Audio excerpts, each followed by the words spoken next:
Bueno, como íbamos hablando, Antonio, concluyes tus años de universidad. Claro. Con 23 años apruebas unas oposiciones e ingresas en el Instituto de Crédito Oficial. Sí, ingreso como bedel y al año me convierto en jefe de servicio. Pero por eso, en función de unas oposiciones donde entraron Martínez Méndez, otros altos funcionarios del Banco de España y luego de la Administración Financiera Española, estaban muy bien preparados. Yo creo que entramos como 5 economistas, 2 juristas, 2 arquitectos y 2 ingenieros, porque se ponía en marcha el plan de desarrollo de López Rodó, que fue una revolución, es lo que puso en movimiento este país. El plan de desarrollo del 58 que empezó a ponerse en práctica, realmente era tan radical que no se pudo poner en práctica más que unos 5 años después, cuando ya hubo dinero acumulado y se pudieron abrir los bancos de la banca oficial, se pudo hacer un plan de estimulación de la empresa y de la iniciativa privada, que fue decisivo en la historia de este país. Y por cierto que no lo veo muy recordado ese tramo. Ahí se produjo una acumulación efectiva de riqueza. Y de ahí, pues bueno, parte de que pudiéramos finalmente entrar en la UE. Pues bueno, entonces era una cosa divertida y creativa, el ICO, dentro de lo que cabe. Lo que era un disparate era mi vida, porque a mí se me ocurrió la brillante idea de, para poder estudiar más tranquilo, pasarme la noche en vela. Y entonces lo que hacía era venir del instituto, comer, tirarme a dormir y despertarme 8 horas más tarde, o 7 horas más tarde. Y entonces ya empalmar toda la noche con las 7 horas y pico del instituto. Y así estuve por bastante tiempo, quizá un par de años. Yo no sé cómo lo pudo consentir mi mujer, ni mi salud, ni nada. Te da una idea de lo loco que está uno, claro. Y entonces, Antonio, en ese tiempo, ¿qué experiencia le aportó estar en el ICO? Te puedes imaginar. ¿Qué me aportó el ICO? No, es que era una mezcla, era el ICO, la universidad persistía, yo era ayudante, y ayudante en 2 facultades, y encima teníamos suficiente vida intelectual como para que no llegue yo por un lado, y por otro lado, pues, por ejemplo, Marzoa, teníamos como pequeñas escuelillas, hicimos un seminario sobre Freud, otro sobre Heidegger, o sea, había bastante vida. En la universidad era un espacio muy diferente que el actual, porque por un lado estaba súper politizado como ahora, pero por el otro había como persistía la vocación y el entusiasmo investigador, que yo creo que derivaba de que la universidad realmente era una cosa escasa. Y se disfrutaba como los bienes escasos, porque esa es la verdadera fuente del valor de las cosas. Y que en el momento en que dejó de ser escaso se democratizó, que es lo que le ha pasado a la universidad, pues claro, se ha desatado una crisis vocacional, tanto en el profesorado como en el alumnado. Es evidente, o sea, no tenemos ni remotamente el entusiasmo que tenían en la Baja Edad Media, lo cual es francamente gracioso. Pero revela hasta qué punto el confort se puede convertir en inmolicie y justificar la principal flaqueza humana, que es la indolencia, sin duda. Nos adentramos en la década de los 70.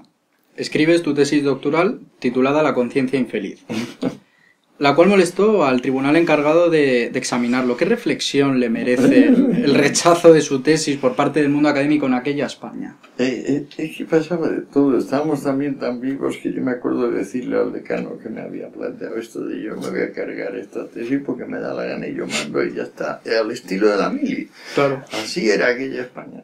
Yo le dije, tú eres un renacuajo.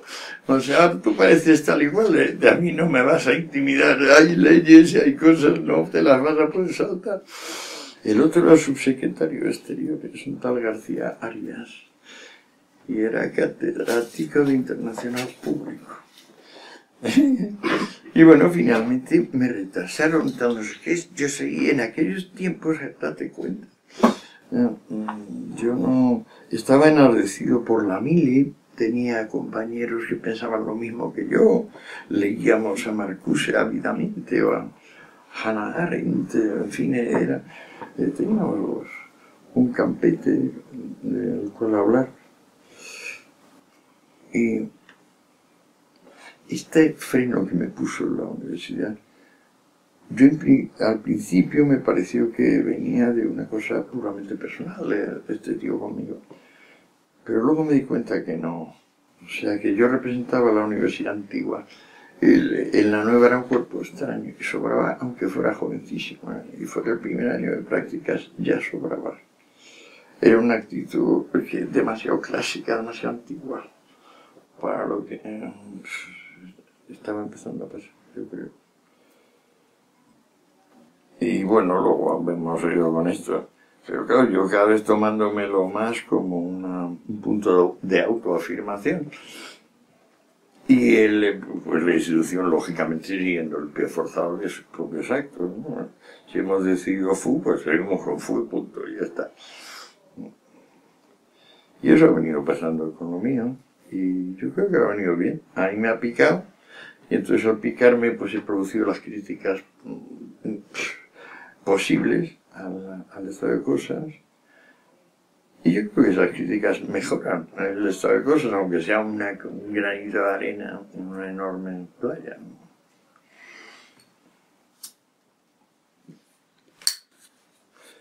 Yo no me desdigo de ninguno de los actos de desgremialización en los que me he visto metido. Pero es que, por otra parte, ¿qué puede hacer un joven, por ejemplo, que quiere vivir de ser profesor e intenta justificar su sueldo con investigación? ¿Qué demonios tiene que hacer en lo que estaba surgiendo entonces como universidad o renaciendo? Era un cuerpo extraño y no me di cuenta hasta mucho después. Pero ya para entonces la vida te ha forzado a buscarte un camino alternativo. Y yo tenía dos, el ICO y tenía las traducciones. De las traducciones viví casi 20 años. Era otra forma de ser independiente. Era bastante creativa, hubo suerte. Los editores se dieron cuenta de que yo tenía pluma y trabajaba con esmero. Y que inmediatamente me cogieron. A mí eso me aseguró un número de libros y pude vivir de eso, que a mí ahora lo miro también como otro de los grandes regalos de la vida, haber podido diversificar así mi conducta. Después, claro, mientras que cumplía esa labor de traductor, luego retornaste a la docencia, cubriste una vacante en la UNED. Entre medias fue allá, y como Carlos Moya empezó a tornarse hegemónico, todo el mundo pensaba que iba a ser ministro de Educación y tal, y había toda una generación renovadora en la universidad.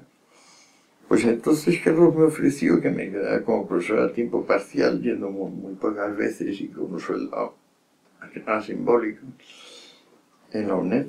Y ahí entré, y poco a poco, en burocracias así. A poco que entres, yo va teniendo un movimiento aluvión y vas ganando derechos y tal. Y acabé pues pudiendo optar a las oposiciones de titular que comprendieron a miles de adjuntos que eran más o menos temporales como yo. Y ahí volvió la institución a demostrar que no, que había decidido FU y que seguía decidiendo FU.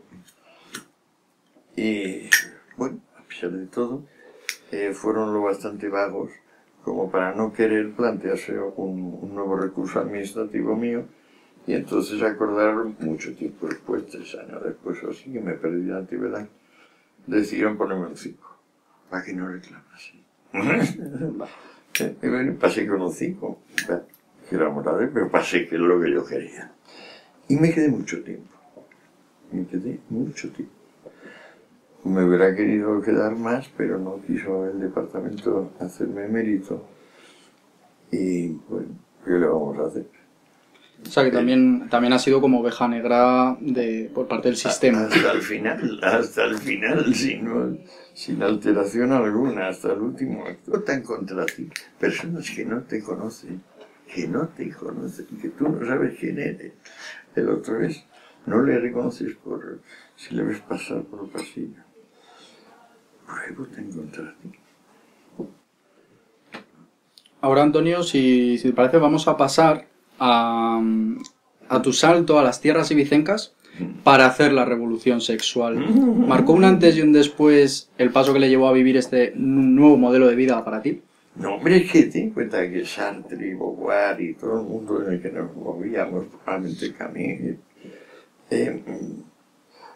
por supuesto Kessler, todos estos tienen una vida sexual desordenada y libertina, pero libertina intensamente.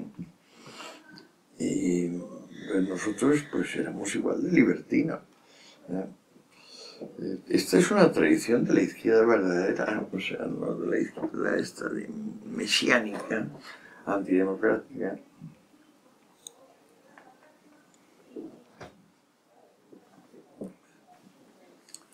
Entonces, no había revolución en Ibiza que no se hubiera emprendido ya en Madrid, y también en París y en Londres, y eso estaba en el ambiente.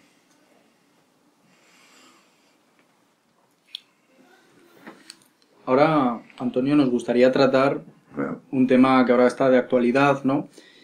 Que es el tema del papel de la mujer. Tú escribiste... Bueno, y pensé mucho en las tías. Ahora te lo explico, intento explicarme.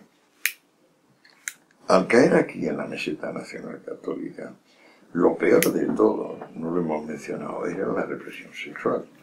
La censura era extremadamente severa y eficaz. De modo consiguieron que yo no perdiera la virginidad hasta los 24 como una horrible prostituta en la calle de la Ballesta. Sabía que que me gustaban las mujeres y que tenía suficiente salud como para, bueno, pensar que podía acostarme con bastantes. Chico, no había manera. No había manera. Hasta que ya de repente hubo manera. Así fue la cosa. Hubo manera. Bueno, si le preguntas a Fernando, te dirá que por aquella época follar era muy fácil. Muy fácil, muy fácil.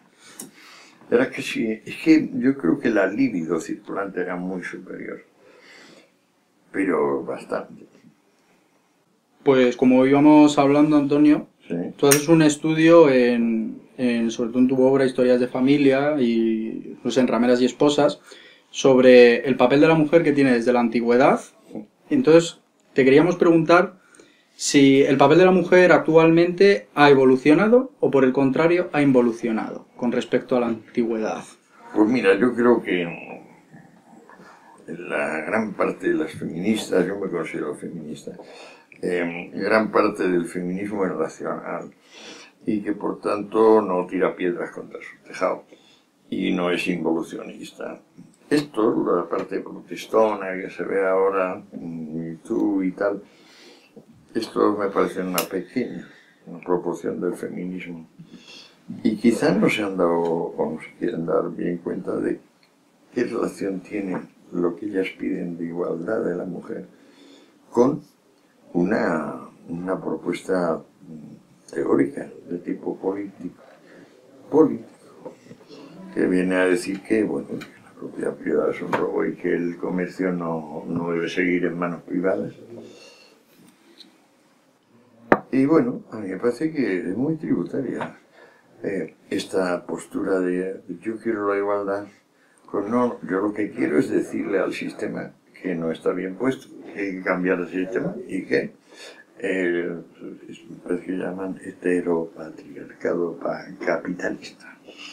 Creo que esto es el concepto heteropatriarcado capitalista. Neologismos que se crean Quieren ahora. cambiar eso. Y claro, una cosa es una petición que se hace en nombre de un género de la humanidad, hay dos.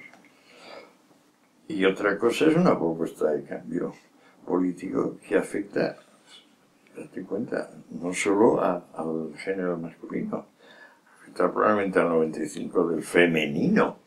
Es decir, el 95% de las mujeres, a mi juicio, no están nada preocupadas por el heteropatriarcado capitalista. Parece que es lo que menos les puede importar o interesar.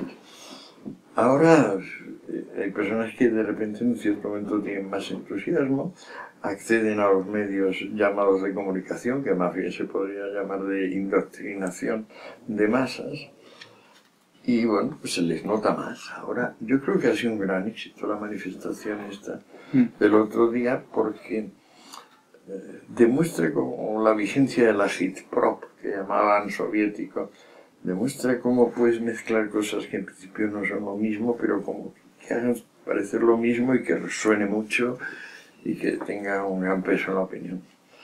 Lo malo de eso, claro, la propaganda es como el reflejo condicionado, que tienes que estar renovándola. O sea, eso hay que seguir diciéndolo y eso sale caro, cuesta mucho dinero, mucho esfuerzo.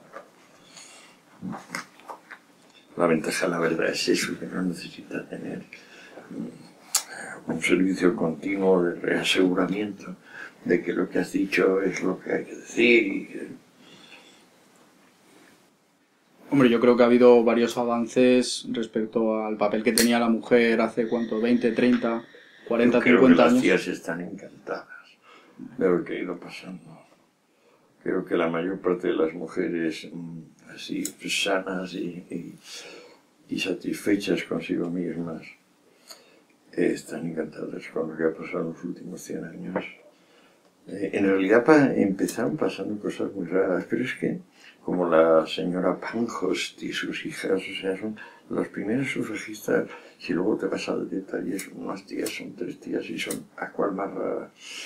Pero, claro, es que el problema de lo que se puede llamar guerra de los sexos, eso es antiquísimo. Y cuanto más humor le pongamos, mejor. O sea, pero hay como 2 grandes paradigmas que producen terror. Por una parte, el padre que se come a los hijos, pero por otra, pues ¿de qué viene eso? Es una fantasía que viene de otra más antigua y más aterradora. La madre que se alía con un hijo para casarlo al padre y hacerse con el poder. Que luego lo puede expresar la mantis religiosa igual, o la reina de las abejas, o el termitero, de cualquier tipo de hembra que tenga 10 veces más tamaño o 5 veces más tamaño que un macho. En esos casos suele haber problemas.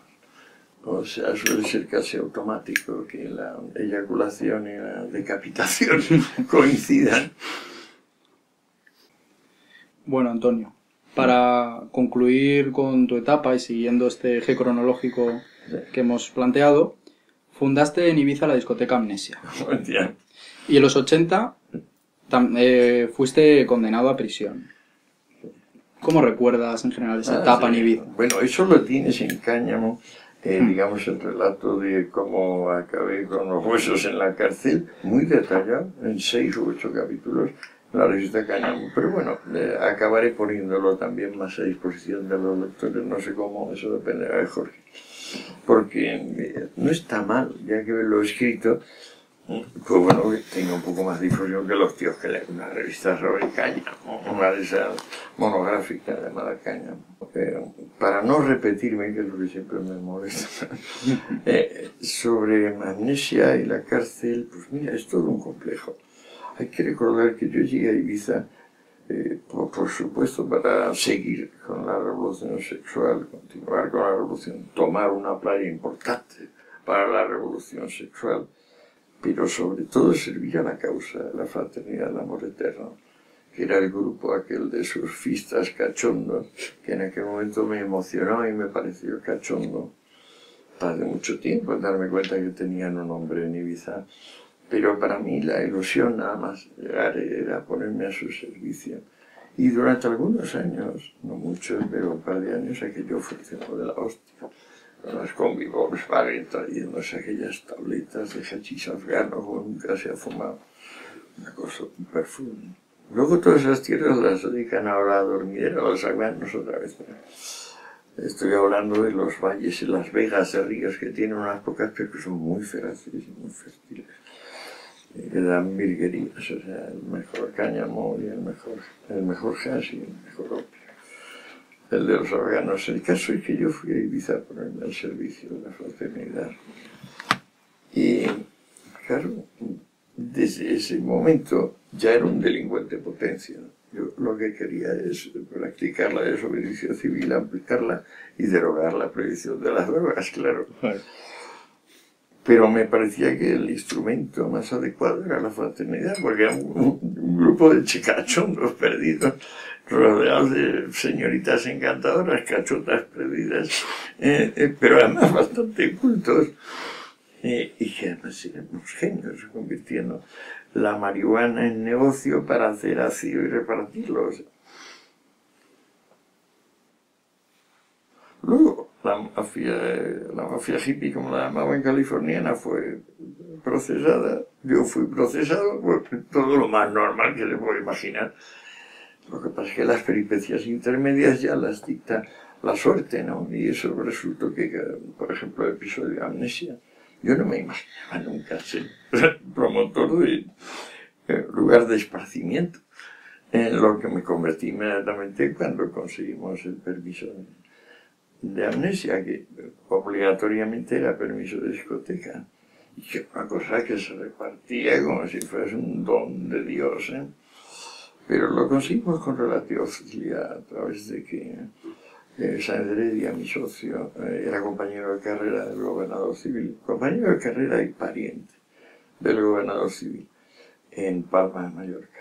Y claro, esto fue totalmente decisivo. El señor firmó un papel donde yo podría abrir un lugar de esparcimiento en Ibiza, una disco, y claro, eso ya era un dineral. O sea, eso era el negocio. Luego eso apareció inmediatamente la señora esta Fuentisla, que me he enterado que pertenece a una generación inmediatamente anterior a la mía en Ibiza, de la que no quedaba nadie cuando yo llegué, cuyo principal personaje era Rafael Azcona, un hombre del que se habla poco, pero que es bastante influyente en la vida de España.